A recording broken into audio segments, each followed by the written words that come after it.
নমস্কাৰ। প্ৰথমে বহুত ধন্যবাদ আগৰ ভিডিঅ'টোত আপোনালোকে যথেষ্ট মৰম দিয়াৰ বাবে।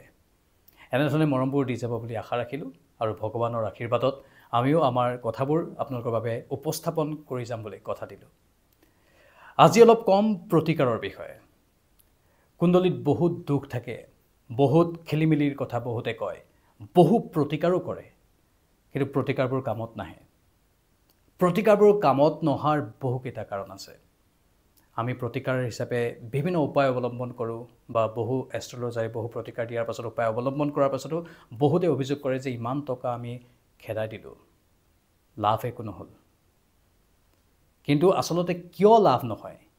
বিভিন্ন গ্ৰহ নক্ষত্ৰৰ দুখ বা আন কেতবোৰ দুখ, নয়ৰ্থ শক্তিবোৰক আমি কিয় জীৱনৰ পৰা খেদিব নোৱাৰোঁ, তাৰ বহুকেইটা কাৰণ আছে। আৰু সেই কাৰণকেইটা মই শেষত ক'ম, কিন্তু প্ৰথমে কওঁ আপোনাৰ হাতৰ পৰা একদম কম টকা খৰচ কৰি আপুনি কি কি প্ৰতিকাৰ কৰিব পাৰে। প্ৰথমতে কওঁ যে বহুতে কয় যে সূৰ্যৰ দুখ থাকে, সূৰ্যৰ খেলিমেলি থাকে। সূৰ্যৰ দুখৰ বাবে বিশেষকৈ নিউমেৰলজিত নম্বৰ 1ৰ খেলিমেলিৰ বাবে বহু কাম হৈ নুঠেগৈ।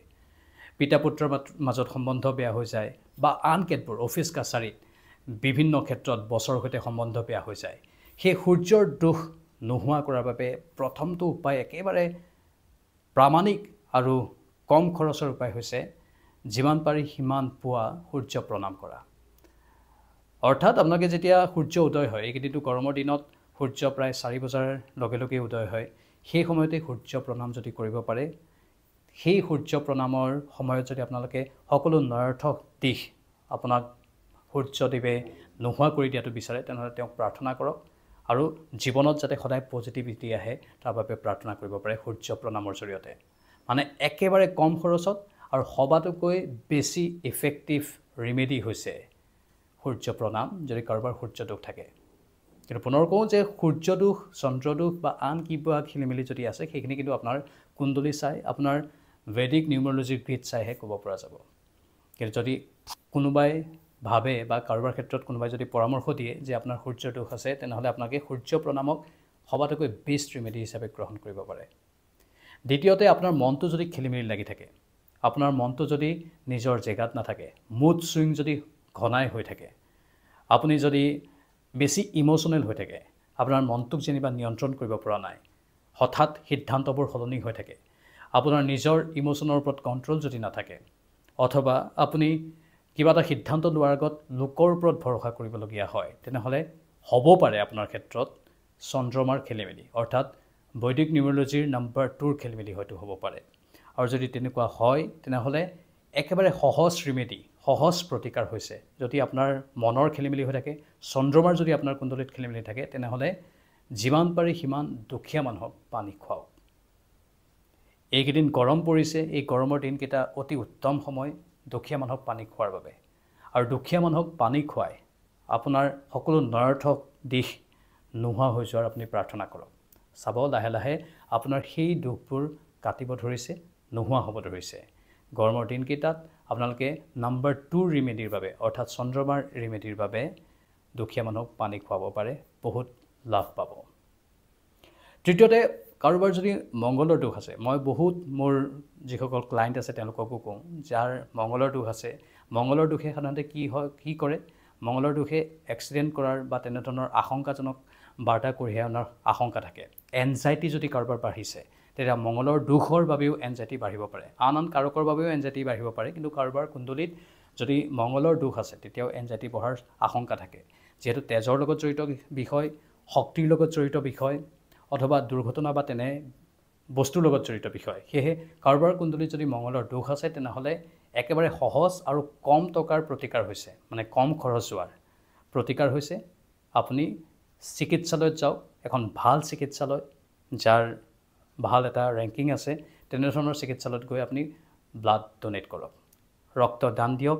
যদি নিগেটিভিটিত আপোনাৰ ৰক্তখিনি ক'ৰবাত যাবলগীয়া আছিল, সেই ৰক্তখিনি আপোনাৰ পজিটিভিটিত খৰচ হৈ যাব। কাৰোবাক আপুনি তেজ দি যেতিয়া সহায় কৰিব, আপোনাৰ সিয়ে মংগলৰ প্ৰতিকাৰ কৰিব। এই বৈজ্ঞানিকভাৱেও এটা ভাল পৰামৰ্শ হয় আমাৰ বহুতৰ বাবে, কাৰণ ৰক্তদান জীৱনদান বুলি আমি কওঁ। সেয়েহে যদি আপুনি ৰক্তদান কৰে, তেনেহ'লে কিন্তু এফালেতো বৈজ্ঞানিকভাৱেও আপোনাৰ শৰীৰৰ বাবে ভাল বুলি কয় চিকিৎসকসকলে, আনক উপকাৰ কৰাও হ'ব, লগতে আপোনাৰ যি মংগলৰ নিগেটিভিটিখিনি আছে, যদি কাৰোবাৰ গ্ৰিডত মংগলৰ নিগেটিভিটিখিনি থাকে, সেই ব্লাড ডোনেট কৰাৰ লগে লগে সেই নিগেটিভিটিখিনি আপোনাৰ বডিৰ পৰা নোহোৱা হৈ যাব।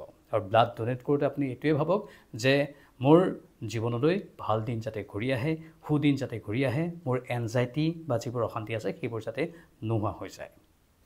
শনিৰ প্ৰতিকাৰৰ কথা বহুতে কয়। বহুতৰ গ্ৰিডত কুণ্ডলিত শনিৰ খেলিমেলি থাকে আৰু শনিৰ খেলিমেলিৰ ফলত কি হয়, কামবোৰ সময়ত হৈ নুঠে, বাধা বিঘিনি আহে, ডিলেই হয়, অৰ্থাৎ পলমকৈ কামবোৰত তেওঁ সফলতা অৰ্জন কৰে, সময় লাগে বা প্ৰতিটো সময়তেই তেওঁ বাধাৰ সন্মুখীন হৈ থাকে।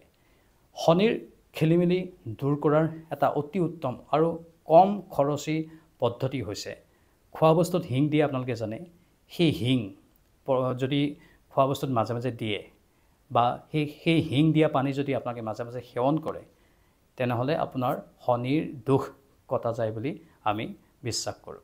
আৰু সেইটো বহু ক্ষেত্ৰত প্ৰামাণিকো হয়, সি শৰীৰৰ বাবে ভালো হয়। আৰু লগতে আন এটা প্ৰতিকাৰ ল'ব পাৰে যদি আপুনি বিচাৰে। সেই প্ৰতিকাৰটো হৈছে যে এযোৰ চেণ্ডেল কিনক, অলপ কম দামৰ, খালি যাওঁতে অলপ সাৱধানে যাব, কম দামী চেণ্ডেল পিছল খোৱাৰ আশংকা থাকে। সেই চেণ্ডেলযোৰ পিন্ধি যিকোনো এটা শনি মন্দিৰত যাওক, চেণ্ডেলযোৰ খুলি শনি মন্দিৰত সেৱা কৰক আৰু উভতি আহোঁতে সেই চেণ্ডেলযোৰ পিন্ধি নাহিব।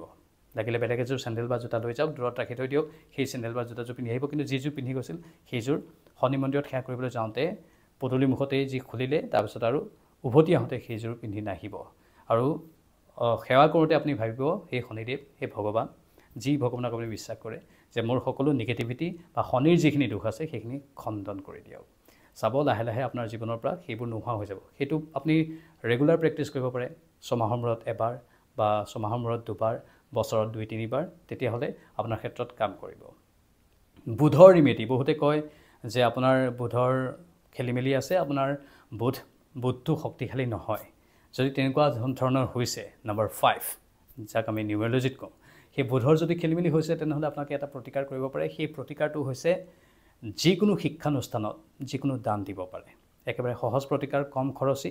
যদি সৰু ল'ৰা ছোৱালীক, দুখীয়া ল'ৰা ছোৱালীক যদি কিবা খুৱায়ো দিয়ে, তেতিয়াহ'লেও প্ৰতিকাৰ হ'ব বুধৰ।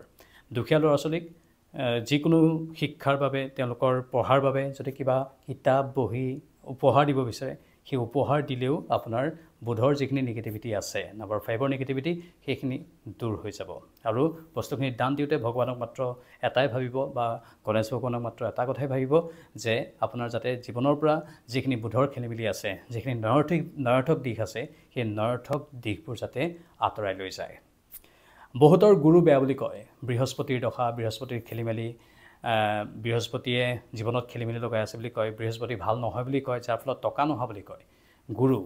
আৰু গুৰু যদি বেয়া হয়, বহু ক্ষেত্ৰত বাধা বিঘিনিৰ সন্মুখীন হয়। যদি আপোনাৰ গুৰু বেয়া বুলি কোনোবা জ্যোতিষীয়ে কৈছে, তেনেহ'লে আপুনি গুৰু ভাল কৰাৰ এটা অতি উত্তম উপায় হৈছে যিকোনো এখন চিকিৎসালয়ত যাওক, চিকিৎসালয়ৰ ৰোগীক যিকোনো প্ৰকাৰে অলপ সহায় কৰি দিয়ক। চিকিৎসালয়ত ৰোগীক যদি আপুনি গৈ কিবা খাদ্যবস্তুও যোগান ধৰে, চিকিৎসালয়ত গৈ যদি আপুনি পেকেট লাঞ্চ দিয়ে, পানী দিয়ে, অথবা চিকিৎসালয়ত গৈ যদি কোনো ৰোগীক, বয়োজ্যেষ্ঠ ৰোগীক যদি সহায়ো কৰি দিয়ে, ব্লাড টেষ্ট কৰোঁতে বা আন কেতবোৰ কাম কৰোঁতে, সেইখিনি সহায় আপোনাৰ গুৰুৰ যিবোৰ খেলিমেলি আছে, সেই খেলিমেলিবোৰ দূৰ কৰিবলৈ সক্ষম হ'ব। আপুনি খালি সেইখিনি সহায় কৰোঁতে ভাবিব যাতে আপোনাৰ যিখিনি গুৰুৰ খেলিমেলি আছে, গুৰু যদি আপোনাৰ বিপৰীতে আছে, সেই বিপৰীতে থকা যিটো প্ৰক্ৰিয়া, সেইটোক যাতে আপোনাৰ সপক্ষত থকাৰ প্ৰক্ৰিয়ালৈ ভগৱান বা বিশ্বব্ৰহ্মাণ্ডই ৰূপান্তৰিত কৰে, তাৰ বাবে আপুনি প্ৰাৰ্থনা কৰিব। আন এগৰাকী গুৰু হৈছে দৈত্যৰ গুৰু শুক্ৰ। যদি কাৰোবাৰ জীৱনত শুক্ৰ বেয়া হৈ থাকে, লাক্সাৰী কমি যায় বুলি কোৱা হয়, বা আন কেতবোৰ অসুবিধাৰ সৃষ্টি হয় বুলি কোৱা হয়। আনকি শুক্ৰ বেয়া থাকিলে কিছুমান বেমাৰেও দেখা দিব পাৰে, তেনেধৰণৰ আশংকাও কৰা হয়। আৰু যদি কাৰোবাৰ ক্ষেত্ৰত শুক্ৰ বেয়া হয়, সেই শুক্ৰ বেয়া হোৱাৰ লোকসকলৰ হৰমনেল ডেফিচিয়েঞ্চি বা আন কেতবোৰ বেমাৰে দেখা দিয়ে, এনজাইটিও হয় তেওঁলোকৰ। সেই লোকসকলে নৰৰ্থকভাৱে যাতে তেওঁৰ জীৱনটো নাযায়, তেওঁৰ লাক্সাৰীটো যাতে নৰৰ্থকভাৱে নাযায়, তেনেহ'লে শুক্ৰৰো প্ৰতিকাৰ কৰিব বিচাৰিব। শুক্ৰৰ প্ৰতিকাৰৰ এটা অতি সহজ উপায় হৈছে দুখীয়া লোকসকলক আপোনালোকে মিঠা বস্তু খুৱাই দিয়ক। যি দুখীয়া লোক পায় ৰাস্তাতেই বা আন কেতবোৰ স্থানতেই, সেই দুখীয়া লোকসকলক যদি আপুনি মিঠা বস্তু খুৱাই দিয়ে, শুক্ৰৰ সি প্ৰতিকাৰ কৰিব আৰু আপোনাৰ বাবে সি মংগলজনক হ'ব। ৰাহুৰ প্ৰতিকাৰ বহুতে বিচাৰে। ৰাহু খেলিমেলি হ'লে অ'ভাৰ থিংকিং হয়। ৰাহু খেলিমেলি হ'লে কেতিয়াবা এনেকুৱা ধৰণৰ কিছুমান বেমাৰ হয়, যিবোৰ বেমাৰ ধৰা নপৰে। সেয়েহে ৰাহুৰ খেলিমেলিৰ বাবে এটা অতি উত্তম উপায় হৈছে আপোনালোকে চৰাই চিৰিকটিক খাদ্যবস্তু দিয়ক। চাউল দাইল এইবোৰ মিক্স কৰি খাদ্যবস্তু দিয়ক আৰু চৰাই চিৰিকটিক যেতিয়া ৰাহুৰ বাবে আপুনি খাদ্যবস্তু দিব, চৰাই চিৰিকটিয়ে যেতিয়া খাদ্যবস্তুবোৰ গ্ৰহণ কৰিব, সেই সময়ত আপুনি ভাবক যাতে আপোনাৰ জীৱনৰ পৰা সকলো নৰৰ্থক দিশ নোহোৱা হৈ যায়। এয়া হৈছে ৰাহুৰ প্ৰতিকাৰ। কেতুৰ প্ৰতিকাৰো আছে, আপোনালোকে কেতুৰ প্ৰতিকাৰো ল'ব পাৰে। বিশেষকৈ বহু লোকৰ ক্ষেত্ৰত আমি দেখিবলৈ পাওঁ কেতুৰ খেলিমেলি হোৱা বুলি কোৱা হয়, আৰু কেতুৰ খেলিমেলি হ'লে কেতিয়াবা বহু সমস্যাত জৰ্জৰিত হোৱা মানুহ আমি দেখিবলৈ পাওঁ। সেই লোকসকলৰ বাবেও এটা বিশেষ প্ৰতিকাৰ আছে, আৰু সেই প্ৰতিকাৰটো হৈছে সবাতোকৈ উত্তম প্ৰতিকাৰ। যিকোনো কুকুৰক আপুনি ৰুটি বা খোৱা বস্তু দিয়ক। খালি কুকুৰক খোৱা বস্তু দিওঁতে চাব কুকুৰটোৱে যাতে আপোনাক আক্ৰমণ নকৰে। আৰু কাৰোবাৰ পোহনীয়া কুকুৰকো গৈ দিব পাৰে অথবা ৰাস্তাৰ কুকুৰকো দিব পাৰে। আৰু খোৱা বস্তু দান দিয়াৰ সময়ত এইটোৱে ভাবক যাতে আপোনাৰ যিবোৰ নৰৰ্থক দিশ আছে, সেই নৰৰ্থক দিশবোৰ যাতে এই কুকুৰক খোৱা বস্তু দিয়াৰ জৰিয়তে আঁতৰি যায়, আৰু বিশ্ব ব্ৰহ্মাণ্ডই যাতে আপোনাৰ জীৱনৰ কেতুৰ যিবোৰ দোষ আছে সেইবোৰ নোহোৱা কৰি পেলায়। এইবোৰ হৈছে একেবাৰে সহজ প্ৰতিকাৰ, আৰু ইয়াত বৈজ্ঞানিক বহুকেইটা ভিত্তিও আছে। যেনেধৰণে ব্লাড ডনেট দিয়া, চৰাই চিৰিকটিক খোৱা, কুকুৰক খোৱা, তাৰো বহুখিনি বৈজ্ঞানিক ভিত্তি আছে। জীৱক উপকাৰ কৰা হয়, আনক উপকাৰ কৰা হয়।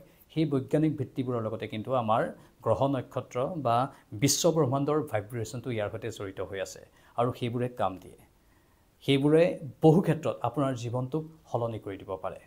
শেষত কওঁ এটা ডাঙৰ ভুল, যিটো ভুল আমি সাধাৰণতে প্ৰতিকাৰৰ সময়ত কৰোঁ, যাৰ ফলত আমাৰ কামবোৰ 100% নহয়গৈ। আমি যাৰ বাবে প্ৰতিকাৰ লওঁ, যিটো গ্ৰহৰ বাবে, যিটো খেলিমেলিৰ বাবে প্ৰতিকাৰ লওঁ, যি বিশ্ব ব্ৰহ্মাণ্ডৰ শক্তিটোক আমি পজিটিভ কৰিবলৈ চেষ্টা কৰোঁ, সেই প্ৰতিকাৰটো লওঁতে সেই প্ৰতিকাৰতে আমি এটা সাংঘাতিক ভুল কৰোঁ। আৰু সেই ভুলটোৱেই হৈছে আমি যেতিয়া প্ৰতিকাৰটো কৰোঁ, আমি যেতিয়া নিয়মবোৰ কৰোঁ, যেতিয়া আমি দান দক্ষিণা দিওঁ, আমি অন্তৰৰ পৰা নিদিওঁ। অন্তৰৰ পৰা নিদিয়াৰ ফলতেই আমাৰ মনটোৱে সেইটো গ্ৰহণ নকৰে, আৰু মনটোৱে গ্ৰহণ নকৰাৰ ফলত বিশ্ব ব্ৰহ্মাণ্ডই আমাৰ ভাইব্ৰেশ্যনটো অনুভৱ নকৰে। সেয়ে সদায় দান দিয়াৰ সময়ত প্ৰতিকাৰবোৰ যিবোৰ কৰিব, যিবোৰ নিয়ম পালন কৰিব, সেইখিনি সময়ত শুদ্ধ অন্তৰ থাকিব লাগে বুলি কোৱা হয়। অৰ্থাৎ তাক আপুনি 100% বিশ্বাস কৰি দিয়ক সেই নিৰ্দিষ্ট আধা ঘণ্টা 1 ঘণ্টা সময়ৰ বাবে। যেতিয়া আপুনি দানটো দিব, যেতিয়া আপুনি প্ৰতিকাৰৰ নিয়মবোৰ পালন কৰিব, সেইখিনি নিৰ্দিষ্ট সময়খিনিৰ বাবে আধা ঘণ্টা 1 ঘণ্টা সময় আপুনি সম্পূৰ্ণ বিশ্বাস কৰক যে ই আপোনাৰ জীৱনটোক 100% ঠিক কৰি দিব। আৰু চাব সেই ভাইব্ৰেশ্যনটো বিশ্ব ব্ৰহ্মাণ্ডলৈ যাব, আৰু সেই ভাইব্ৰেশ্যনটোৱে আপোনাৰ বহুখিনি কাম সম্ভৱপৰ কৰি তুলিব, আৰু সঁচা অৰ্থত প্ৰতিকাৰটোৱে তেতিয়া আপোনাক কাম দিব। আৰু এটা কাম আমি কৰোঁ, সেই কামটো যদি আমি অলপ অন্তৰৰ পৰা কৰিব পাৰোঁ, আমাৰ জীৱনৰ এই সকলোবোৰ বিষয়বস্তুৰ পৰা আঁতৰি আমি আমাৰ জীৱনটোক অধিক সুন্দৰভাৱে গঢ় দিব পাৰিম। আৰু সেই বিষয়বস্তুটোৱে হৈছে যিটো আমি সাধাৰণতে সকলোকে পৰামৰ্শ দিওঁ, মেডিটেশ্যন কৰিব লাগে। মেডিটেশ্যন আপুনি যদি কৰে, আপোনাৰ জীৱনৰ এই সকলো সমস্যা, সূৰ্যৰেই হওক, চন্দ্ৰৰেই হওক, কেতুৰেই হওক, ৰাহুৰেই হওক, শনিৰেই হওক, বুধৰেই হওক, বৃহস্পতিৰেই হওক, শুক্ৰৰেই হওক, সকলো সমস্যা দূৰ হৈ যাব। মেডিটেশ্যনৰ ইমান পাৱাৰ আছে, আৰু সেই পাৱাৰটো আমাৰ মনটোৰ পৰাই আহে। সেই মনটোৰ পাৱাৰে সকলো দুখ খণ্ডন কৰি দিব পাৰে। মাত্ৰ সঁচা অন্তৰেৰে, সঁচা অৰ্থত আধ্যাত্মিকতাৰে আপুনি মেডিটেশ্যন কৰিব লাগিব, আৰু পজিটিভিটিৰে আপুনি মেডিটেশ্যন কৰিব লাগিব। তেতিয়াহ'লে কোনো গ্ৰহ নক্ষত্ৰই আপোনাৰ জীৱনত প্ৰভাৱ পেলাব নোৱাৰে। এইটোৱে হৈছে সবাতোকৈ উত্তম প্ৰতিকাৰৰ উপায়। আপুনি দান দিওঁতে অথবা নিয়মবোৰ কৰোঁতে শুদ্ধ অন্তৰেৰে সেই 1 ঘণ্টা আধা ঘণ্টা সময় সেই দান বা নিয়মবোৰ কৰিব লাগিব। আৰু যদি জীৱনত সদায় মেডিটেশ্যন কৰে, তেনেহ'লে আপোনাক অন্য কোনো প্ৰতিকাৰৰ প্ৰয়োজনেই নাই। প্ৰতিকাৰৰ নামত আপুনি বহুত টকা খৰচ কৰাৰো কোনো প্ৰয়োজন নাই। আশা কৰিছোঁ এইখিনি কথা আপুনি ভাল পালে, কাৰণ প্ৰতিকাৰক লৈ বহু তথ্য ওলাই থাকে, সেই তথ্যবোৰ আমি আপোনালোকক জনোৱাটো দৰকাৰ। কিন্তু পুনৰ কওঁ যে কুণ্ডলী ভেদে বা আন কেতবোৰ বিষয়ক লৈ প্ৰতিকাৰৰ উপায়বোৰ ভিন্ন ভিন্ন হয়। প্ৰতিকাৰৰ বহুত উপায় আছে, আৰু যদি আপুনি একেবাৰে প্ৰতিকাৰ নিবিচাৰে, আপুনি যদি জীৱনত অন্য কোনো গ্ৰহ নক্ষত্ৰৰ প্ৰভাৱ পৰাটো নিবিচাৰে, তেনেহ'লে মেডিটেশ্যন কৰিব পাৰে। আৰু যদি আপুনি মেডিটেশ্যন কৰিব নোৱাৰে, যদি কেৱল প্ৰতিকাৰ বিচাৰে, প্ৰতিকাৰৰ এইবোৰ একোটা উপায়, ইয়াতকৈও অন্য কিছু উপায় আছে। সেই উপায়বোৰো আমি সময়ে সময়ে প্ৰয়োজন হ'লে দিওঁ, যাক যিধৰণে প্ৰয়োজন হৈছে, যাৰ কুণ্ডলীত যাৰ প্ৰয়োজন হৈছে, সেই অনুসৰি আমি প্ৰতিকাৰবোৰ দি থাকোঁ। আপোনালোকৰ বহুমূলীয়া মতামত আমাৰ কমেণ্ট বক্সত কমেণ্ট কৰি জনাব। আপোনালোকে কি কয় এই সন্দৰ্ভত, আপোনালোকৰ বহুমূলীয়া মতামতৰ বাবে আমি অপেক্ষা কৰি থাকিম। পৰৱৰ্তী সময়ত আকৌ লগ পাম। চাই থাকক আমাৰ এই অনুষ্ঠানবোৰ। নমস্কাৰ।